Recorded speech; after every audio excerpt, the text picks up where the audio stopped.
नमस्कार मुकुंदा बताते हैं। कौतुकी बाबा जी तो जहाँ मन आए घूमते रहते थे और अपनी लीलाओं से जनता को लीक पर लाते रहते थे। विशेषकर साधु वृत्ति ग्रहण कर चुके लोगों को। एक दिन ऐसे ही एक साधु महात्मा के आश्रम में जा पहुँचे। पहले तो स्वयं ही उसके आश्रम का चक्कर लगाकर देख लिया कि साधु जी ने क्या क्या समृद्धि इकट्ठा कर रखी है। उसके बाद बाबा से मिले, उससे सब कुछ पूछा, कितनी गायें हैं, कितनी आमदनी है, कितना दूध होता है आदि। वह भी निश्चिंत होकर अपनी तारीफ में सब बताता गया।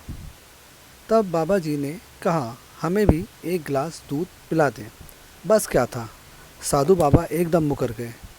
कहाँ है दूध, यहाँ तो कुछ भी नहीं है। बाबा जी ने पुनः विनती की कि दूध पिला दे, परंतु वह अपने ही मन में मगन रहा और मना करता रहा। बाबा जी भी उठकर चल दिए, परंतु वह व्यक्ति तो साधु बन ही चुका था और उसे सन्मार्ग पर भी लाना ही था। सो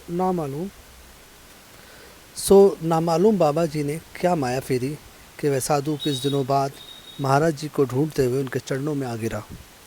त्राहिमाम करते उनके आश्रम की गायों ने दूध देना बंद कर दिया था। तब बाबा जी ने उसे साधु धर्म समझाते हुए कहा कि आश्रम में जो भी आए उसे कुछ न कुछ प्रसाद दो और केवल लेना ना सीखो। यदि कोई कुछ मांगे और तुम्हारे पास हो तो इनकार मत करो। प्रसंगवश यदि धर्म सदगृहस्थ के लिए भी बाबा जी बतलाते रहते थे। इस संदर्भ में संतुष्ट जीवन यापन हेतु सीख देने को मेरे घर जब भी आते एक दोहा आते जाते अवश्य सुना जाते। साईं इतना दीजिए जाके कुटुंब समाए, मैं भी भूखा ना रहूं, साधु भी भूखा ना जाए।